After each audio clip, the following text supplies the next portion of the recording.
Hello po mga kababayan, ito pong muli sa Atty. Rogelio Wong ng Batas Pinoy.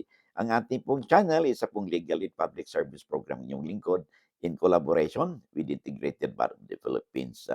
Harinuwa sa mga oras na ito, saan man kayo naroroon, at samsip kasama na po ang inyong mga mahal sa buhay, no? Ay nasa mabuti kayong kalagayan. Alright, so ang ating pong pag-uusapan po no, sa topic nito ay may kinalaman po no, sa katanungan sa atin ni Isidro. No? At sabi niya, kasi nanonood daw siya sa ating mga videos po natin, lalo na pagdating po daw sa mga karapatan ng isang agricultural tenant. No? Kasi siya daw po ay isa pong agricultural tenant. At minsan daw ay gusto niyang malaman kung ah, ah, paano ba nagwawakas no? Ang relasyon ng agricultural tenant tsaka yung may-ari kasi nabanggit nga daw natin sa mga videos na napinanood niya na kung saan ang ang agricultural tenant po meron po silang security of tenure. So ano naman ibig sabihin ng security of tenure? Ang ibig sabihin po niyan, sila po ay hindi basta-basta mapapaalis no. Ang agricultural tenant dahil may security of tenure, hindi po yan basta-basta mapaalis no, doon sa lupang sinasaka. At anang walang pong legal na kadahilanan na pagdinig no, sa Department of Agrarian Reform. So, pag kaya may security of tenure yan, kasi halimbawa pag mapapaalis lang yan no, kung merong paglabag no, sa kanilang contractual relation with the landowner. Okay, so now, itong tandaan po natin, no, kung pagbabasehan kasi natin po yung provision po ng Republic Act 3844, no, yung the Code of Agrarian Reform, ang tenant po, no, ay maaari lang mapapaalis yan kung may mga legal na kadahilanan. Una, halimbawa, ay kung nagkaroon ng abandonment. 'Pag sinabing abandonment ay nilisan nung tenant 'no, yung lupa. Either na yung iba kasi 'no, lalo na sa ibang kasi hindi masyadong malaking kinikita ng tenant, ang ginagawa nila lalo na sa mga small towns 'no, na kaya sa mga area na na gusto yung kumita naman yung tenant 'no, aside from the pagtatanim, ay lumuluwas po 'yan sa city 'no, o sa munisipyo at nagtatrabaho po do'n 'no, bilang halimbawa driver, karpentero, konduktor o anumang pagkikitaan. So in the process ay napabayaan po, inabandon na po yung lupang sinasaka. So this could be the ground for the extinguishment of the relation 'no. Pero lalo na kung ang ginawang pag-abandona ay wala namang hindi nagpaalam doon sa may-ari ng lupa, okay? So, that could be ground. Kasi tandaan po natin ang agricultural tenant po meron po yung obligation to personal cultivation dun sa lupa, okay? So, hindi puwedeng ipasabkon halimbawa yung isa, ako'y magtatrabaho dun yung iba nag-a-abroad pa nga, eh, 'no? Nagpunta sa Middle East na 'yan, kung saan-saang bansa, nagtatrabaho dun at iniiwan niya yung lupang sinasaka niya, 'no? Pinagkatiwala na lang niya sa kanyang kapitbahay, "Sige, sakahin mo 'yan at ako nang bahala sa'yo," 'no? Hindi po maaari 'yan because ang sabi po ng batas ay personal cultivation. So, hindi puwedeng ipasabkon mo 'yan o ipasaka mo sa iba, okay? So, that could be a ground ah, for, ah, for the extinguishment. 'Pag sinabing extinguishment ay mapuputol na ang relasyon bilang between the landowner at saka yung agricultural tenant, okay? Third is kung halimbawa, voluntary surrender ng tenant kasi sabi niya, "Ayoko na pong bungkal ng lupa, mag-cultivate because whatever reason." Sabi niya, "Mag-abroad po ako or hindi ko na kaya 'no, or mag-iba na ako ng hanapbuhay."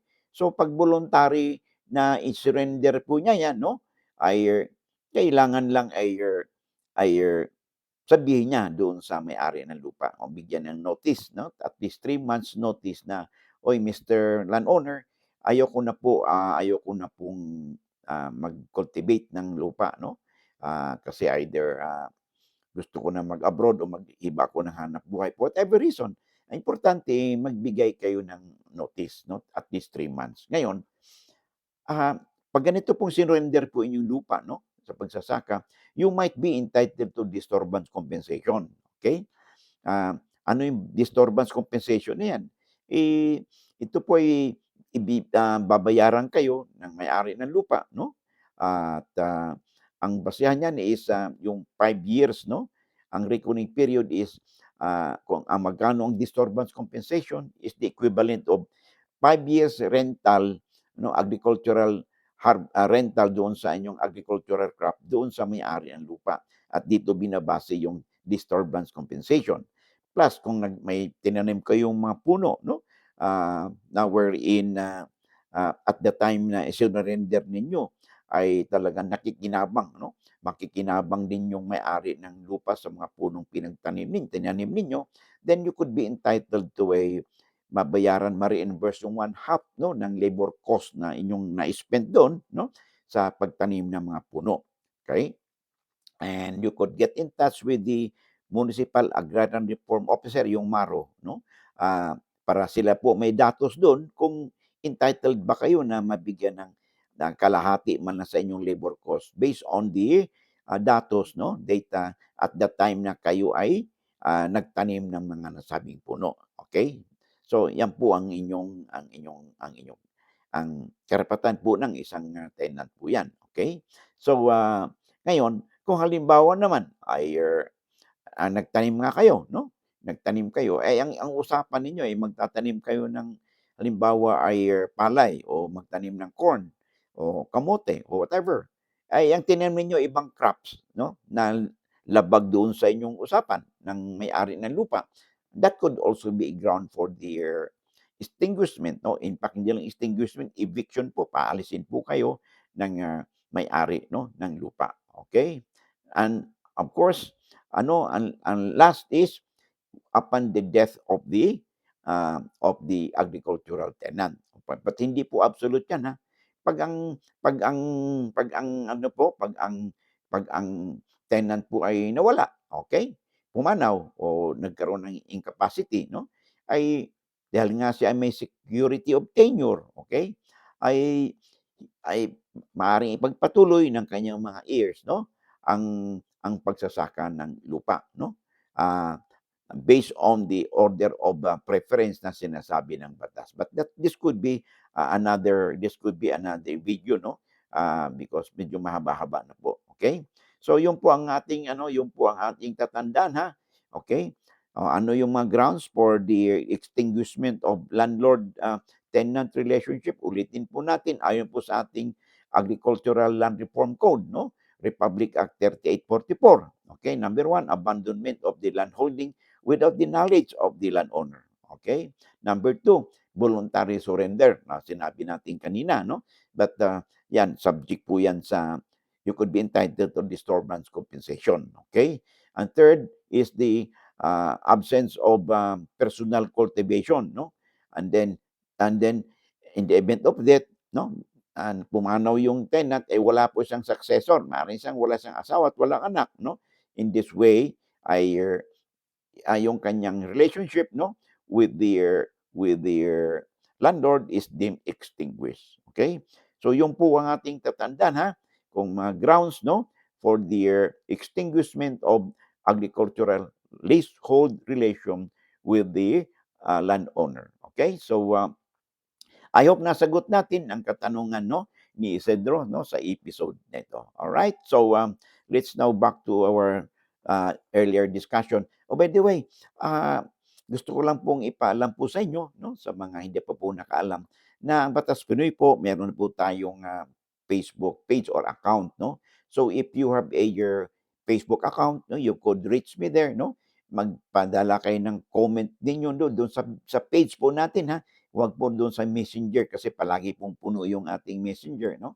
I seldom visit our Messenger kasi po puno. So, I strongly suggest na do'n po kayo magpadala po ng inyong katanungan 'no, inyong comment ninyo sa page po 'no, sa business page po ng Batas Pinoy, para, ang tyansa po na masagot po natin ito 'no, sa abot ating makakaya, ay greater po 'no, na maaaring mapansin ang inyong mga katanungan. Because tandaan po natin marami po talaga ang nagtatanong sa atin 'no.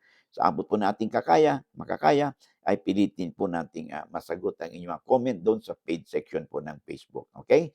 Maraming salamat. Of course, I would like also to make use of this opportunity na mapasalamatan po ang ating subscribers, viewers, likers po sa YouTube 'no. Thank you very much, kung hindi po sa inyong suporta ay siguro po walan tayo ng motivation para ipagpatuloy po ito, ang ating advokasya. Because of your support po ay namo-motivate po tayo 'no, lalo na sa mga subscribers natin na sharers and likers po natin 'no, at sa yung hindi nag-skip ng ads, thank you very much 'no. At ito nagbibigay po sa atin ng inspiration and motivation to continue our advocacy, okay? At saka sa mga hindi pa po subscribers 'no, because ayon po sa datos ng YouTube ay more than 60% po ng ating, viewers ay hindi po subscribers 'no. So kung hindi naman po kalabisan, if you find our videos interesting and informative, ah, hindi naman po siguro kalabisan kung ako po hihirit po sa iyo ng isang subscribe lang po, isang share and like, at saka yung notification bell paki-click po 'no, upang sa gano'n ay 'pag may update po tayo, you'll be duly notified at wala po kayong mami-miss na mga episode, okay? At malaking tulong po 'no, ang inyong pag-share, ang pag-subscribe po sa atin, pag-like 'no, sa ating mga videos para ma-notice po tayo ng algorithm ng YouTube. At marami po tayong mare-reach out pa na mga kababayan, kaibigan po natin, okay? So, hanggang dito muna tayo and I hope to see you again in the next, video po natin. Maraming salamat and God bless.